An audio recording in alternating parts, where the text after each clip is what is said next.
Hello, welcome to Pittsburgh Sportsline. Got a great show for you this week. A lot of good things happening in the sports world. We're going to start out with our regular segment. Jim, what's on your mind? Hey, thanks, Magic Mike. Just a couple things is on my mind. You know, number one, me and Magic Mike co-hosted a show together. And when Rob Gronkowski was at Woodland Hills High School, he was a guest on our show. You deserve credit goes to Rob Gronkowski for the New England Patriots rewriting the NFL record books. 15 touchdowns for a tight end, which is an NFL record. Congratulations. The main thing that's on my mind now is I would like for Robert Griffin III to do the right thing and give his Heisman Trophy to Terrell Pryor. That was Terrell Pryor's Heisman Trophy. Terrell Pryor, number one, was the number one high school football player to come out of America during that recruiting class. Started as a true freshman for Ohio State University. Was MVP of the Rose Bowl, which is a BSC game. MVP of the Sugar Bowl, which is a BSC game. And he rewrote most of the records for quarterbacks at Ohio State. Had he played this year, the Heisman Trophy would have gone to Terrell Pryor. He'd have carried the East, he'd have carried the Midwest, he'd have won by a landslide. So RG3, do the right thing and give up that trophy to Terrell Pryor. Okay, well, the comedy time's over. Al, what's on your mind? Well, being a Steeler fan, these injuries are bothering me a little bit.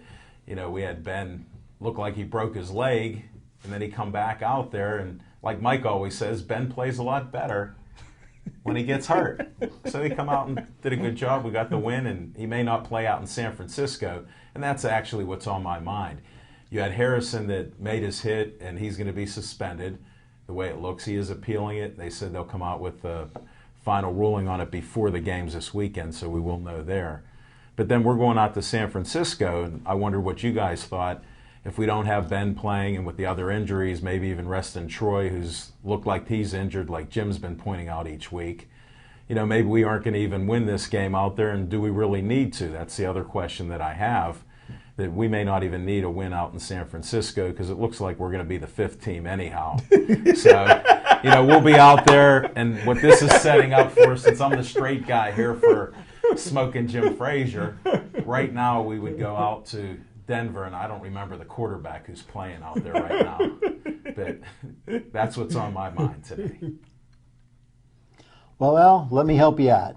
The quarterback that's playing out there is Tim Tebow. Thank you. And Tim Tebow has turned out to be not too bad a quarterback. He's pretty good. He's very athletic. And actually, if you like Ben Roethlisberger, then you ought to like Tebow because he's a more athletic Ben Roethlisberger. He's big. He's fast. He likes to run around. Doesn't like to stay in the pocket too much. And he is a winner. No matter what, they can badmouth, you can say whatever you want about the guy, he wins.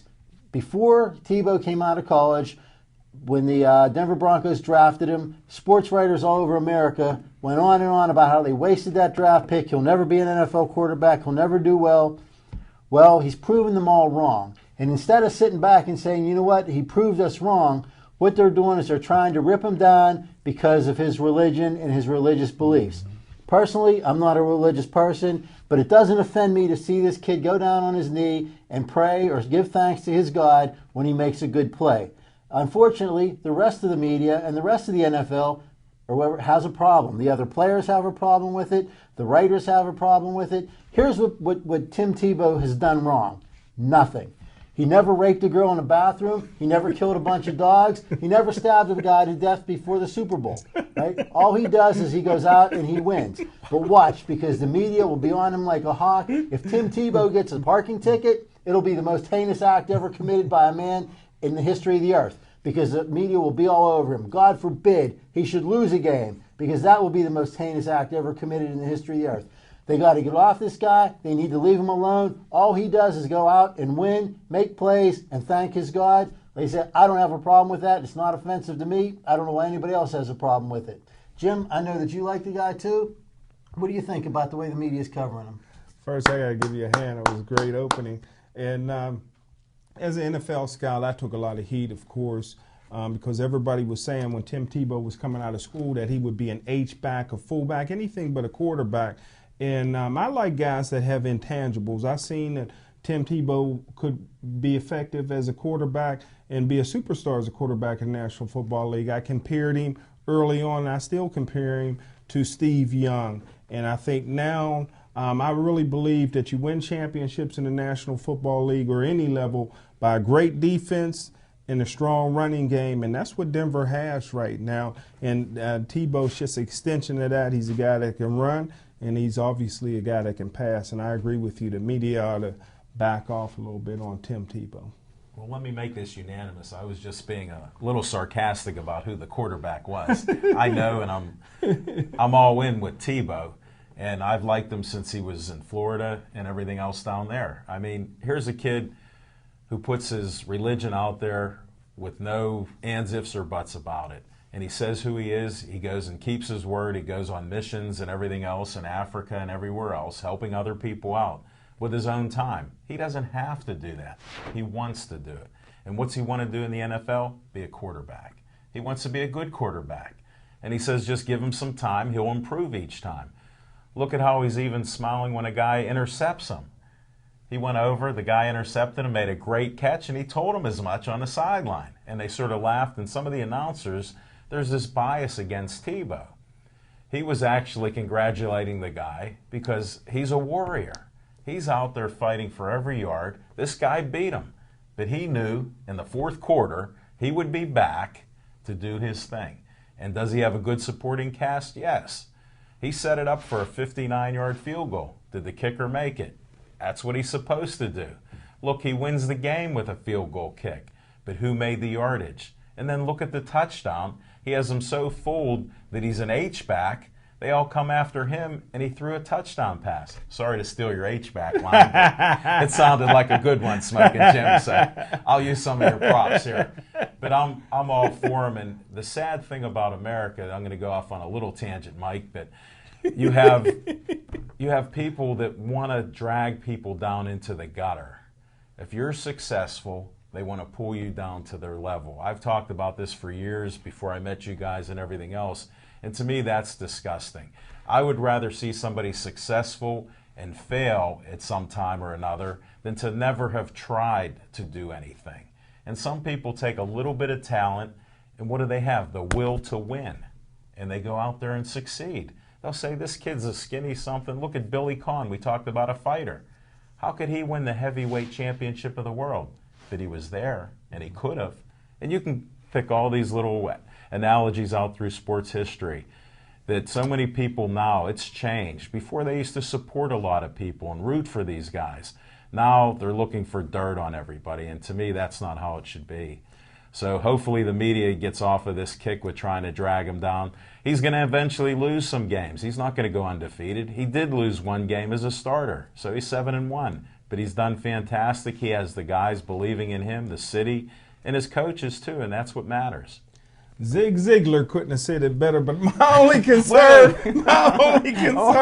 with Tebow is he's never been with a woman before. What's happening when that happens? It could turn into Todd Marinovich. He ate his first Big Mac and never been the same. They had that special on the other night. That was bringing back all those memories with Big Todd there. Well, one thing I'll say about that is when Tebow is with a woman, I'm pretty sure it will be with her consent. Not so much with the rest of the NFL, maybe. But great point, Mike. The problem is not so much that America wants to drag you down. The problem is two things. First, reporters hate to be wrong. They give all this analysis. Tebow can't do this. Tebow can't do that. No arm. No, can't stay in the pocket. He's not going to be an NFL quarterback. They were wrong about that. And the other problem is there's nothing in the world worse than a reporter with nothing to write. And I say that over and over. I've said it on other shows, on this show, and you'll hear me say it again and again, but the evidence is out there. You can see it all through sports history, and you can see it all through, basically all through history. Anytime that they have nothing to write, they're going to go after you. And let me tell you, if you happen to be out and you see a burning house and you run in and save 3 kids, that's great. Get them out of the house, make sure they're safe, then run like hell, because you're going to be a hero for a week, and then they're going to start picking at you too. And for the next 3 weeks, they'll find out everything you've ever done, how many people you owe money, whether your credit's good or not, and how many parking tickets you have. So just be careful. Nothing in the world worse than a reporter with nothing to write. All right, guys. Pittsburgh Steelers, Cleveland Browns. What'd you think? Well, I thought that the James Harrison hit was awesome, man. You know, Colt McCoy's dad is the same.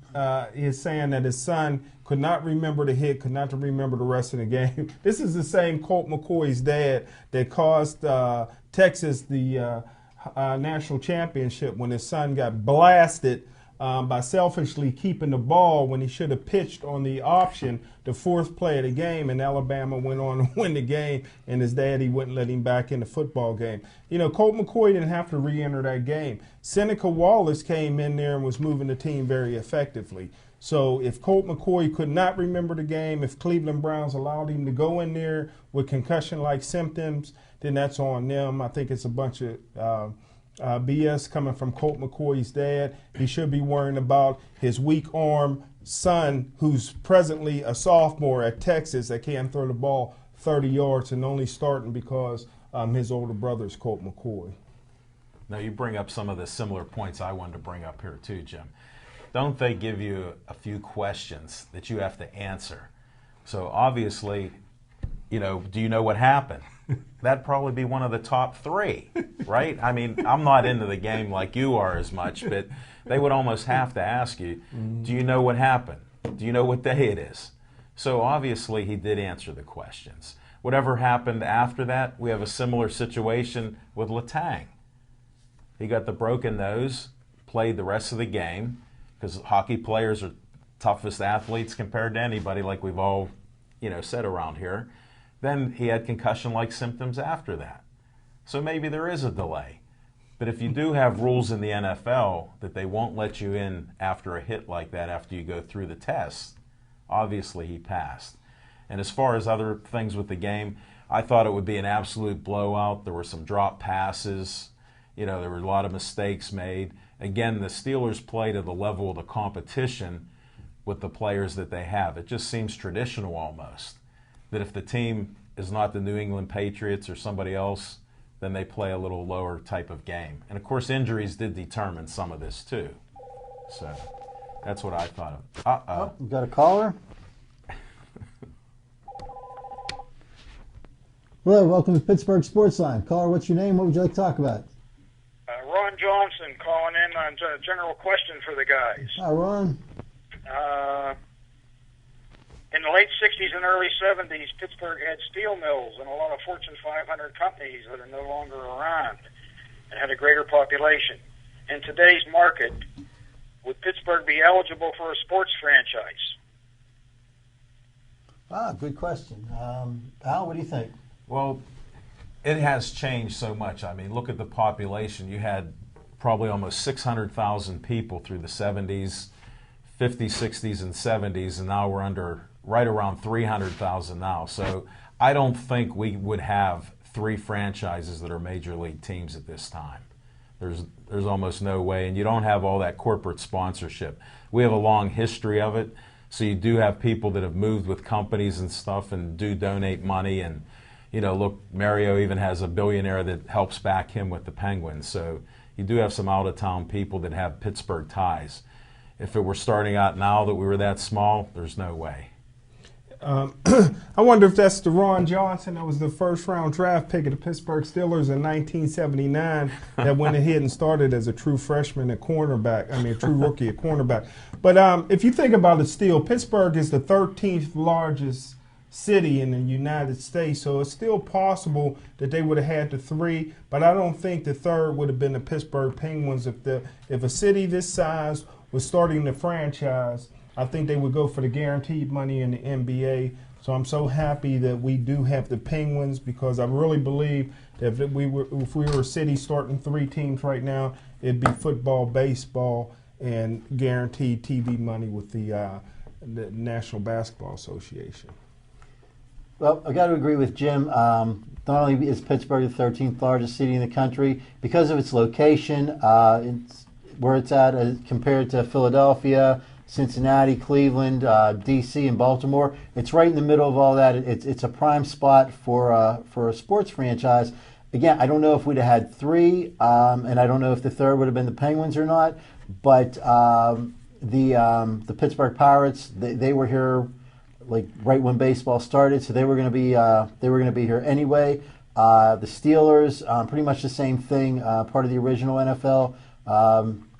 I think that they would have survived. Bringing the Penguins in, I don't know if you can bring them in right now, but at the time, the city was large enough. When they expanded from 6 teams, it was large enough to support a hockey franchise. I don't know why the NBA has never picked up here. I know the ABA had a nice run at one point, and the most recent attempts to bring basketball to Pittsburgh have failed miserably. But I think that I think that the NHL is probably a better fit here. Again, maybe more because of the location, and at this point, it's never going to leave because of the history that it has here. The same with the Steelers. You can never imagine the Steelers leaving town. The Pirates have really dropped off to the point where, I mean, not a lot of people seem to be that interested.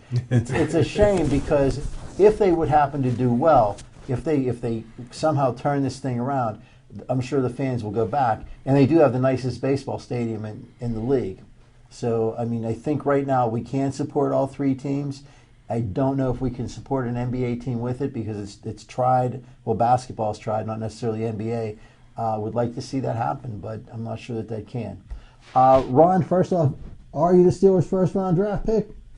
No, I'm not. Okay. I just hope other listeners would call in and ask you guys some questions and maybe voice their opinion on this too. Okay, well, they're going to put our number up on the screen for you here, and would like to have more callers. Thanks for calling. Do you have any other questions? No, thanks much, guys. Thanks, Ron. Ron. Thanks for watching. Bye. All right.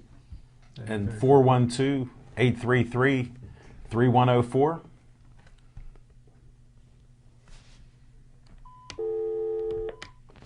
One point I wanted to make on that is look at how the Pirates were going to leave till McClatchy come in and save the day. So, I mean, you know, this is after we had all the people leave the city and everything else, and the team was doing bad. And you did have a lot of years where teams were moving around. Look out in California, they move these football teams with Al Davis and everything, and the baseball teams. Look who got Pujols out there. Is it Los Angeles? Is it Anaheim? What are the Angels? They've been in both cities. So, I mean, and here they're spending $254 million. So it is an interesting question that he brought up. Yeah. Well, Jim, you when the call came in, you were still talking about the Steelers in Cleveland. Do you have any further thoughts on that? Yeah, and like Al said, the Pittsburgh Steelers this year, the Cardiac Kids, they're going to play to the level of their competition. I think the Steelers really believe that the only true game that they really want would be to get revenge in the Super Bowl, and only thing that'll do is help prove that Green Bay is on pace to be a dynasty. But you know, right now the Pittsburgh Steelers should have blown out the Cleveland Browns. Cleveland Browns is a young team, very inexperienced team. They got a great offensive line that pushed us around quite a bit defensively. But the way the game is being played right now, it's really unfair to the people in the Pittsburgh Steelers. You know, Colt McCoy came, he was running.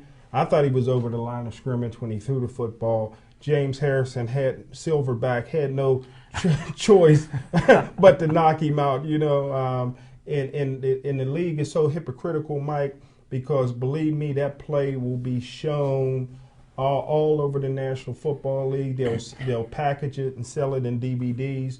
But James Harrison now has been suspended one game, and I'm not sure what the fines will be like. And they said there may not be a fine on that. The equivalent was like $73,000 because that's what he loses for a game day, supposedly. But you bring up some great points about it. Like, I'm spoiled watching a game. I see a line on the field for where they start, and I see a line for the first down mark. So I've played football, And you can't judge a lot of that when you're looking across a flat field, especially when you're running from a sideline all the way over towards one end or the other. And it was close, and they've made the rules that you have to think about 10 different things before you put a hit on a guy. And does James Harrison like to blow people up? Yes. Does he get paid for that? Yes.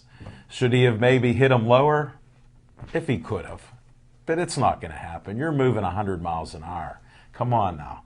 How do you stop and calculate all these calculations? He was about a yard away, because I watched that on the replays a dozen times or more. A yard. I mean, you don't know. He pulled the ball down before he threw it, and all of a sudden, he did a little pass. Look at Tom Brady the other day. He slid once he went in head first, drew a penalty or whatever. So the quarterbacks are getting a little cute with the rule. They're going to have to change this and make some decision that once you come out of that pocket, that you're like a running back.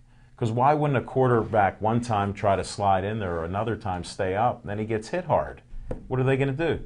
If you're a fifth-time offender like Harrison, you're getting a $100,000 fine, and who knows what happens after that. So they do have to change the rules.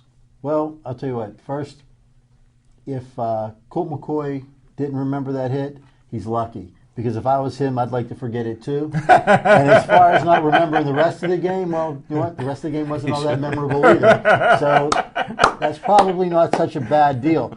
But it is symptoms along the lines of a concussion. James Harrison certainly has to at least get a fine, probably a suspension. Not only to continue to push the idea that they want to protect the quarterback, want to protect the players, but also because James Harrison is public enemy number one in the NFL. Well, he's getting some stiff competition from Detroit these days, but still, he's the one that runs his mouth. He's the one that badmouths the commissioner, so they're going to make an example of him any chance that they get. He should be smart enough to know that. But, you know, I guess in the middle of a game when you're in the heat of whatever the play, then you do what you do. And, you know, things, whatever comes about a little bit later. But speaking of concussions, Sidney Crosby's not playing tonight. He's out indefinitely. They say that all the medical tests are showing that there are no signs that he has a recurred concussion, but he doesn't feel right. So it's his decision to not play. Personally, I don't know that you can blame him. Concussion, head injury is a very scary thing. A lot of people in the NHL and the NFL have had their careers ended by this kind of injury. I don't think that I would say Crosby's personally, I wouldn't say he's scared to play, but I think he has reason for concern. Without Sidney Crosby, the Penguins are still a very good team. I think they're still a Stanley Cup, maybe the number one seed as far as who might win the Stanley Cup. I believe that they can beat any team in a 7-game series with or without Crosby.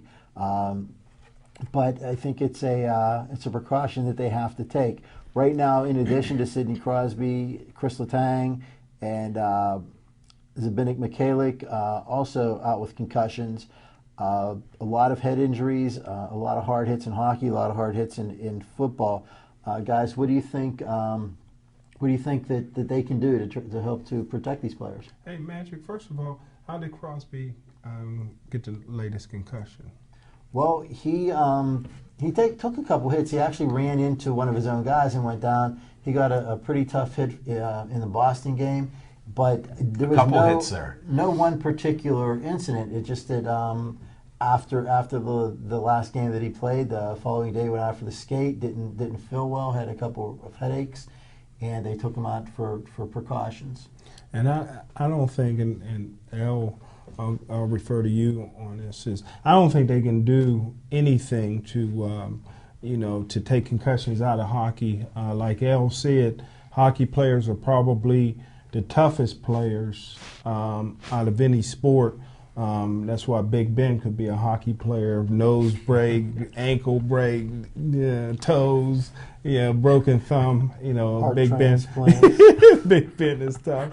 Plate in your head. It would stop pucks. But, the physicality is part of hockey, Right. and I don't think that you can take it out. It's unfortunate because I think Sidney Crosby could have went down as one of the greatest players of all time. It's just unfortunate that once you get one concussion, they say it's easier to get a second and a third, but I don't think that you can take the physicalness out of hockey. A hockey fight fights are part of it in hockey. A great hockey fight broke out the other day between Cincinnati and Xavier. I saw that game. I saw that, but I'm not going to change subjects yet. Jim seems to be indicating that you're an expert on brain damage. Yes, because we had a discussion in some of our earlier shows where I was surprised that a helmet has no protection in it. Now, I remember back in the 70s, our helmets went from pads to air, and even with water, with padding. So I'm going back a little bit. I got a couple years on you guys, and a young pup like this, he's just 30 years old, but he's an NFL star. He's my man. But they come out with this stuff, and I remember a couple times guys had water leaks, air pressure went out, and the helmet, I had a helmet with the air, and when you got hit and that helmet had nothing in it, wow, you could have some trouble there. And my question is, I've researched a little bit on there. These helmets that they have that could provide some protection, the hockey players never wanted to wear helmets anyhow. So these helmets would be too big and bulky looking, and they want to look good. Now think about it. You're traveling on the ice about 35, 40 miles an hour, and you stop. What do you think about whiplash? Doesn't that cause other problems, head injuries, etc.? You're hitting some of these guys that are 6'8", 6'9" size, and it's like hitting the boards, which they do. So you need some protection for necks and heads, and you would think with all the billions being spent that they could come up with something for that. So maybe Mike knows something on that subject on why they don't. Since I'm not the expert here, but I have looked into it. No, I have no idea why they don't have better helmets than they do. Well, any protection, that's the thing. There's no protection in those helmets to prevent that, or at least it hasn't lessen. been all that long since they started wearing helmets in the NHL. There was again, not that long ago, almost nobody wore them. Well, even face masks, too. And then they had to change that. This is how goofy I get. I look at some of these things. So, not on the brain damage, but they put these visors in. They said the new guys had to wear visors because they were getting too many sticks in the eye, and they were getting cornea damage. You can research this. So what happened is there was a flaw in the face mask, or the face visor there. What happened is a stick could go up in there and get stuck and hurt the guy. So they had to redesign it. So my thing is they're worried about protecting eyes. When you have this little noggin here behind it, they're not protecting. And here you're going to cost the guy that could have been a super legend, but now he's prone to this type of thing, and who knows what happens there. And it's just a shame. That's all I have on that subject, Mike. Well, thanks, Al. And thanks, Jim.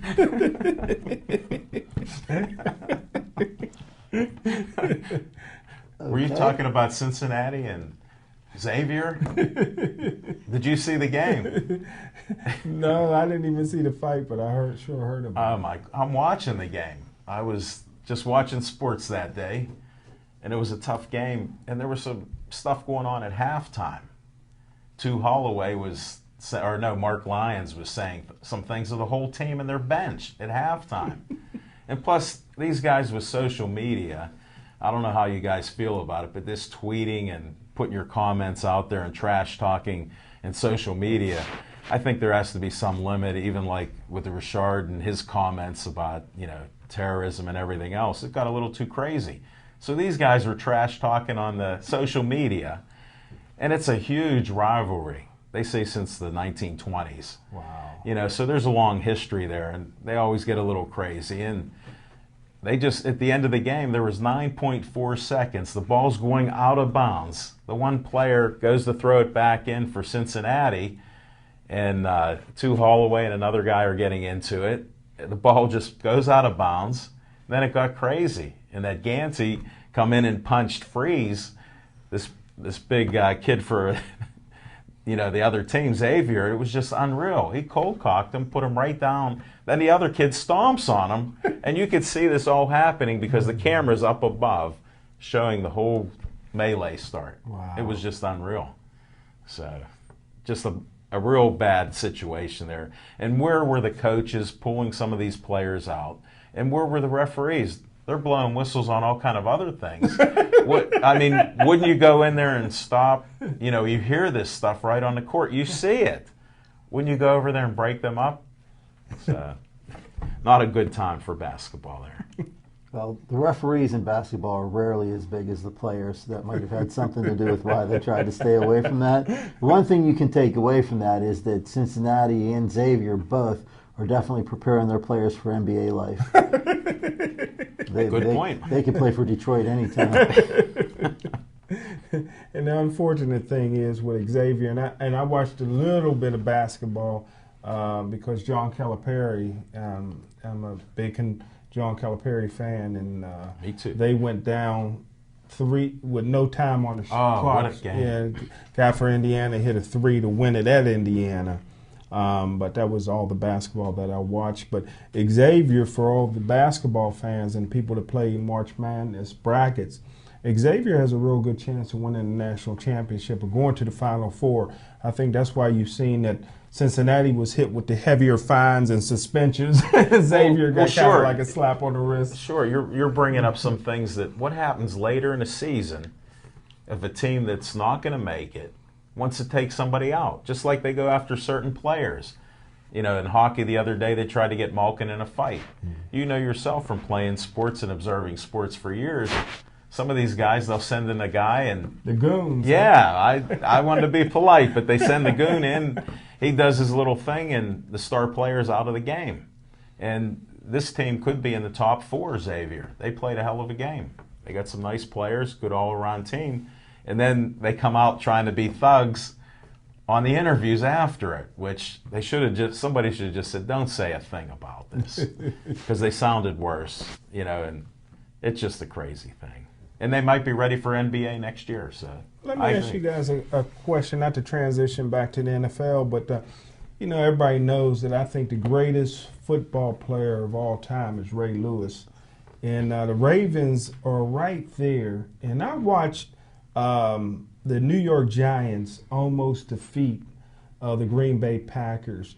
Do you think that this is a magical year for the Baltimore Ravens? And if so, do you think with that defense with Terrell Suggs able to maybe sack Aaron Rodgers and that tough defense, and we all seen what Ray Lewis did to Hines Ward, so we know the capabilities he has of receivers going over the middle. Do you think that this is the Ravens' year? And if so, do you think they have a chance of defeating Green Bay Packers in the Super Bowl?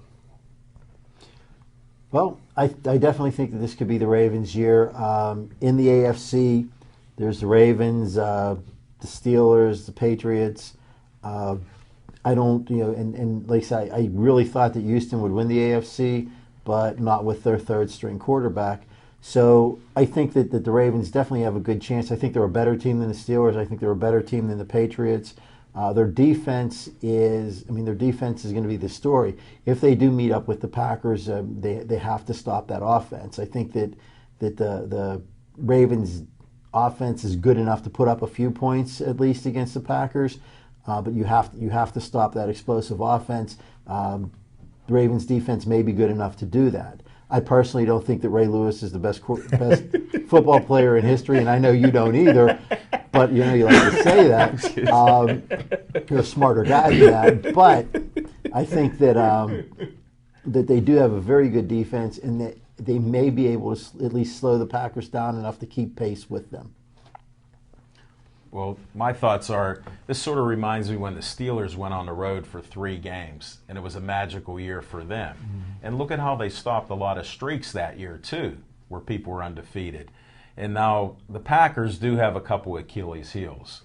They their defense is a little bit weaker, and Rodgers, when they get him running around too much, all of a sudden they can't score those points.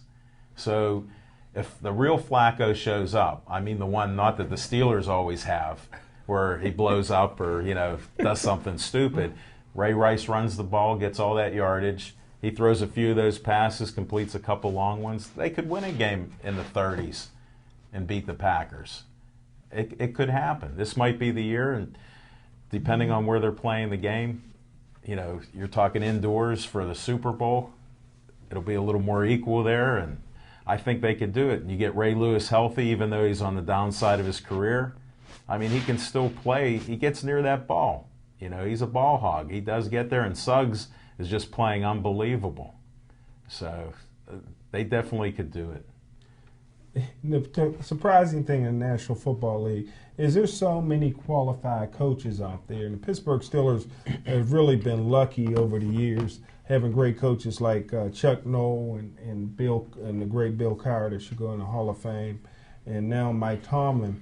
But it amazes me how a team like Kansas City could give a coach a 4-year guaranteed contract, and the coach don't even like football. Todd Haley, not only did he not play football in high school, not only did he not play football in college, not only post-college did he not care anything about football, he was a professional golfer. When he couldn't cut it on the circuit, the pro circuit, he called his daddy and says, "Can you get me into the NFL?" His dad, who used to be a general manager of the Pittsburgh Steelers, Dick Haley, calls Bill Parcells. Bill Parcells hires him to break down videotape. And he went from there and worked his way up through the ranks to offensive coordinator for the Arizona Cardinals, when we know that the quarterback, the old quarterback, was running that team, Larry Fitzgerald. So he goes to Kansas City, and within a year and a half gets fired from his job, but he's sitting on all that guaranteed money. Was anybody surprised that happened? Well, I was not surprised at all, and I'll tell you what, that was a very good move by Kansas City, because Romeo Crennel will turn that team around. Romeo Crennel is a very good football coach. I believe that Kansas City will be, I don't know what happened to them this year, but they'll be as good as they were last year, next year. Because Romeo Crennel, I think, is an outstanding football coach. I'm sure he'll get rid of some of the other assistant coaches around him and bring in his own people. But I'm very anxious to see what Kansas City does next year under Romeo Crennel. Well, I thought Kansas City was sort of suspect when they won out there, because that West is weak. And look at it again this year. I mean, and Haley was in the right place at the right time with some of the things coming together. And it just blew up on him. Look at the control that he did not have out there. It was sad to see him as a head coach there. It really is. But you brought up one of your favorites here, Coach Cowher. Is he going to go to Miami? Is he going to come into the coaching ranks? Because they're saying there could be about 8 openings this year. So what's your prediction here with, since you know how to scout these people out here, what about your friend and coach and future Hall of Fame guy? Well, I talked to Coach Cowher briefly when he came in and made the movie, the Batman movie here in Pittsburgh. And the feelings that I get with Coach Cowher is, number one, he feels very good that he left Coach Tomlin with a Super Bowl team, Super Bowl players, Super Bowl coaches, and a Super Bowl system. That was all Coach Cowher's system. All Mike Tomlin had to do was change his hat and jacket every week. But I don't think that he's going to leave the coaching box. He'll broadcast still. Yeah, I don't think that he'll ever come back. I think he caused himself the Hall of Fame really when he left Pittsburgh, but he did the right thing because he left because his wife was dying. Right. So he had to go. But had he not left, he'd have won another 3 or 4 Super Bowls, and he'd have went down as one of the greatest coaches, if not the greatest coach of all time. Well, I heard a rumor that his daughter lives in Los Angeles, and he always likes being there as kids. So there was a rumor just before I come in here tonight that maybe he'll go to San Diego, because then he could go with the quarterback who he always wanted, Phillip Rivers. And he did want Rivers. And he wanted him bad, because I remember those times. And I'm sure you have some more insights on that alone. Yeah. So maybe he'll go out there. Well, San Diego just got rid of the third worst football coach in history. Yeah. Bill Turner. The only two that were ever worse were Rich Kotite and Bill Cowher. I'll tell you what, Hold it. I didn't hear Jim. As far as Did Cowher, you hear that, Jim? Well, he was, What I did he guess, what say? they call a motivator. Coaching during the game, not his strong point. And I'll tell you, and he had no idea how to manage a clock, so he's better off sitting in the, sitting in the NFL Today show because somebody tells him when it's over. Doesn't have to worry about the clock all that much. And as far as the Hall of Fame, I think he might get into the Hall of Fame someday if he buys a ticket. Maybe you buy one for him. But he's never getting in aside from that because he doesn't have the stats for it. Well, you bring up some great points about Coach Cowher that I know it's Jim's friend, but I did wonder about some of the calls at the end. But one of the things that I do give him credit for is the supporting cast that he had. Look at how many guys went on to coach elsewhere and have long careers as coaches. And look at those results. So, and you can expound on that a little Yeah, bit. if you look at his head coaching tree, and nobody had a better head coaching tree.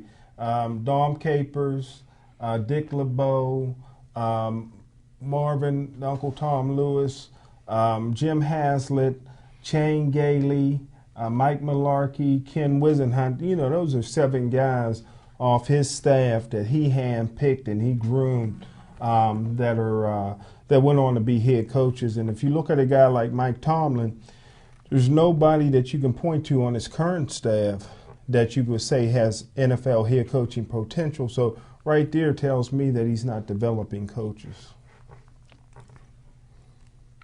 Dick LeBeau. Well, I don't think. He Yeah, but doesn't I have don't. to. But I don't think Dick LeBeau will ever be a He'll head never be coach again. No. Yeah. And to be honest, he wasn't that good as it wasn't at least wasn't that Cincinnati? successful. How do you spell Cincinnati? He wasn't all that successful. I don't as a think head anybody coach. off the Cowher So- coaching tree was, man. Well, Successful We don't as a go. head They're having coach. some trouble in Arizona and other places too. So. But best defensive coordinator ever, though. Can't argue with that. Yeah, right up there with Jerry Sandusky. Then that was on the college level, but Sandusky was a great defensive coordinator on the college level, and he's playing for 4 quarters now, according to his recent quotes this morning. I saw that. I saw him give the 4-quarter quote.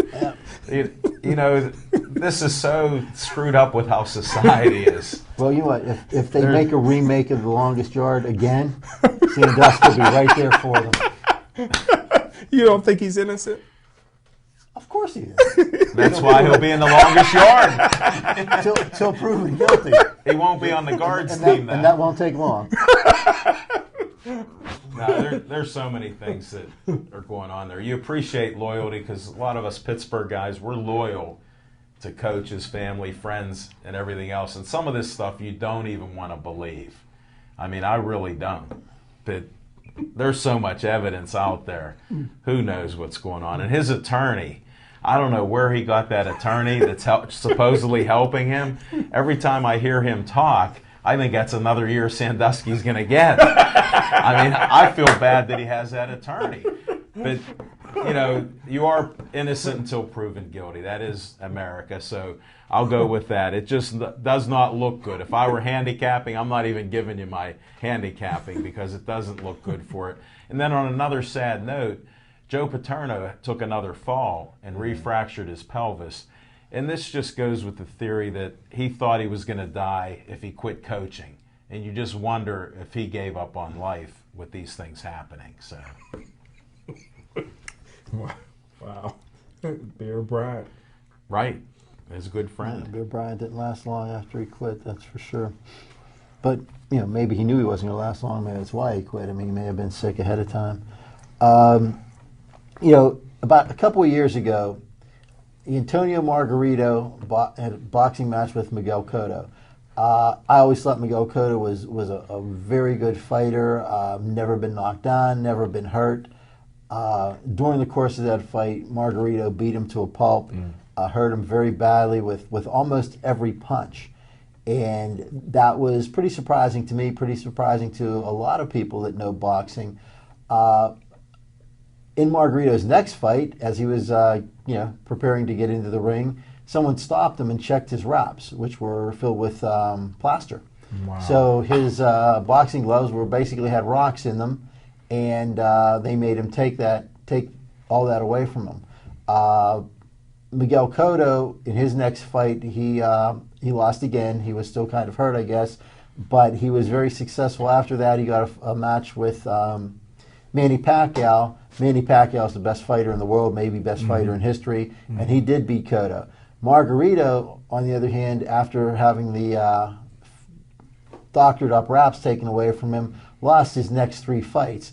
And he just recently, on December 3rd, there was a rematch between Cotto and Margarito. It was a match that Miguel Cotto basically dominated. He hit Margarita in the right eye 86 times, according to the CalcuPunch thing, and it was a total domination. So obviously, I mean, Margarita, who had a successful career before they found the wraps on him and has done nothing since, apparently has been doing that for a very long time. After this fight, they tried to question Cotto as to, what do you think of this guy? What do you think now? Cotto's always been a very class act, and he would not say anything more than he doesn't mean anything to me, and he'll be moving on to fight whoever's next. But Jim, you watch a lot of boxing. You know the history of the Cotto and Margarito, what Margarito did. What do you think? What can they do to make sure that doesn't happen again? And should Margarito even still be boxing after they found that stuff in his gloves? I agree with you, Magic Mike. You hit it on the head. He had indefinite suspension because, I mean, he could have killed. And there's been boxers who got Dooku Kim. There's been boxers who got killed in the ring, you know, and something like that. Because I watched that first fight, and he beat, and Cotto can take a punch, and he took a lot. And he really got beat badly and could have gotten killed in the ring. So I think that Margarita should have gotten an indefinite suspension, and I would not even have been opposed to having him stoned to death. Well, on that note, don't they have people in charge that take your license away to box? Because, I mean, that used to always be the big thing in the 70s and 80s. You would get banned in this state or that state because, again, of concussions and other type of things, plus if they caught you doing things. I mean, you would think there'd be some rules on that. So who's policing the boxing right now? That's the problem. Well, that's pretty much my point, I guess, or my question, is that there are people that are in charge, and there are state athletic commissioners for every state who could step in and say, okay, this guy doesn't fight in our state anymore. But none of that happened. And while there's no proof that he had doctored gloves during the Cotto fight, the first Cotto fight, just from watching that fight and from having seen Cotto fight before, I don't think that there's any doubt. You watch that, every punch hurt him, and every punch basically cut him. Those gloves were pretty hard. Again, Cotto's a class act. Right. He never said that. He never, complained. He just went in there, and he has a lot of heart, right. And that's the kind of guy that gets killed. Well, my question would be, how much money is involved in these fights? Because I believe in corruption. Mm-hmm. And this is what I get to, is a lot of them look away because they got a star that they want to back, or whoever's in their stable of fighters, going back to the Don King experience.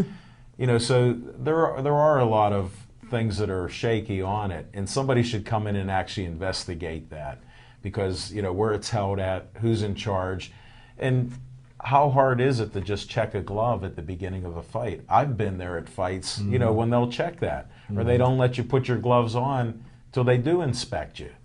And then if they do take them off, there should be repercussions. Like you say, should be banned or whatever else, an indefinite suspension. And I always say, and I know you know about you're a lucky guy when it comes to gambling. You know about that. I always say, if you want to fix a basketball game, you get to the referees. You want to fix a football game, you get to the caterers, the doctor up the food. Guys cannot play if their stomach's a little sick and they feel like they got to go to the bathroom. In boxing, obviously, you get to the people that has to check those gloves because like you says, everybody has to go and they put a mark on those gloves when they're, or not the gloves, but the wrapping and the gloves. So they do check the hand wrapping and they put a mark on the hand wrapping. And if you get to those guys, evidently, you can put plaster in your gloves and get away with it for many, many years, and nobody's looking at the guy that was supposed to check the hand wrappings. That's a good point. For Margarita. Well, since we're on boxing right now, if you are a boxing fan, I got to tell you this: there are only 4 guys in Pittsburgh that I know that can tell you everything about boxing: Jim Frazier, myself, Eddie Jeffries, and Al McCauley. And next week we're going to have Al McCauley on as a guest. All right. If you're a boxing fan, this is a good show for you next week. Make sure you tune in and see us there. Guys, we're starting to wind down a little bit. Pirates had made a couple of trades, and they brought in the third baseman from the Brewers. Who knows why? I think they had a third baseman in Pedro Alvarez, but maybe not. Maybe they're starting to give up on him. But speaking of the Brewers, the National League MVP, Brian Innocent until proven guilty. has been tested for and found a positive test for Did you hear what it was? Performance-enhancing drugs. Did you hear what they found? No. First they give these tests, and if there's some discrepancy in how your blood or whatever they're pulling is, so now they do another test. Now, men all have testosterone in their bodies. It's supposed to be natural testosterone. They found synthetic testosterone. Now, I'm always interested in corruption for some reason. Ryan Braun's people got him a test within the next day. It was a good test. It was not a positive test. He's going to appeal it. Now, his chances are slim and none. There's never been a successful appeal of any type of drug problem that you may have, whether it's recreational, whether it's, these synthetic drugs that they're coming out with. So nobody has ever won. Maybe he'll be the first one, but there were some interesting things that happened.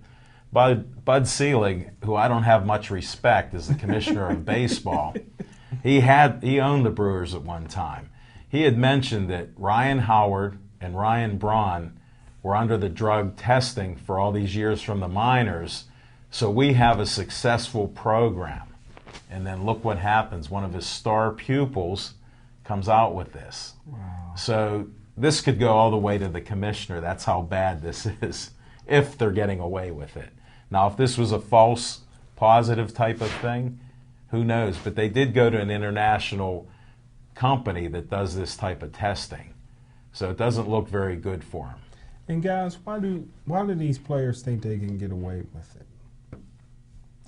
That to me, that's the biggest question is why, because they're being tested all the time, and I mean, Braun's a decent player.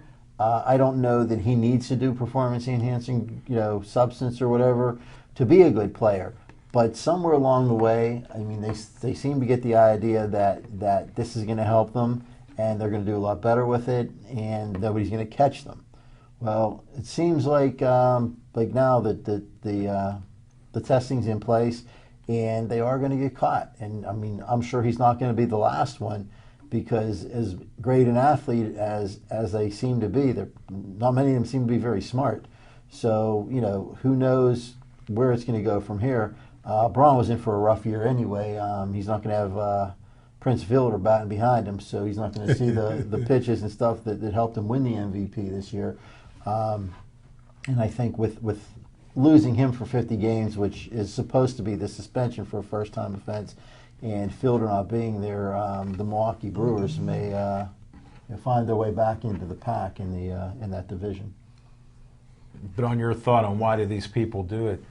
Because there are certain ways to get around almost everything. And the criminals are always one step ahead. You can look in society. Whenever you put up different safeguards, people are always trying to get that edge. Now, if I'm a great athlete, why would I even want to think of that? Because I'd want sports to be the pure type of thing that it is. And it's not. These guys are, for whatever reason, the competition, or who knows, maybe they just want that edge. It's human nature to look to try to beat somebody. You're in a competitive type of field. But to do all this stuff when you're tested all the time, to me, it's just crazy. Why screw yourself up, ruin Hall of Fame careers? Look at Barry Bonds. Wasn't a great person, but he was already an MVP guy 3 times, would have been in the Hall of Fame. And then, look what he was doing, saying he didn't know. And then look at Lance Armstrong. I made a bet with some people years ago that something didn't seem right with all of this stuff. Right. He was a great athlete, and you work hard, but when people were on all these steroids, but here's what bothered me. He was getting his vitamin supplements from that same company that Barry Bonds and the rest of them were. So I would argue with my friends about this and say, do you know that you could take your blood out, the blood doping, use your own blood so you have more blood, red blood cells? Well, then they come up with the synthetic stuff that would do that. After he retired, on his team, 2 of the players that lived with him, or the riders, whatever they call them, bikers, got busted with that type of doping, blood doping things, and they said it was right in his refrigerator. Wow. So, and they were buying these things. So he's gone through all the tests. Were some mistakes made in tests? Yes. I've seen it in horse races with false positives and everything else. So there's testing everywhere. And as we wrap up, I think San Francisco beats the Pittsburgh Steelers Monday night and puts the Steelers in 5th place, like Al said. Well, I'll tell you what, we're running a little short on time here, but let me tell you something. The San Francisco 49ers are the Pittsburgh Steelers. When people think about the 49ers, you think about the West Coast offense. They don't do that anymore. They've got a strong defense and a nice running game. They're like the Steelers. Basically they play Steeler football. The Steelers don't anymore. San Francisco 49ers do. I think they're going to be a tough team to beat this week. And I think they might be a tough team for the Green Bay Packers to beat too. But our time's just about up. Jim, Al, thanks a lot. Al, your cousin didn't come again this week. But maybe someday. Next week we're going to have Al McCauley, boxing trainer, boxing manager, trainer for Paul Spadafora and Timmy Williams, world champions. And, I guess we'll see you next week.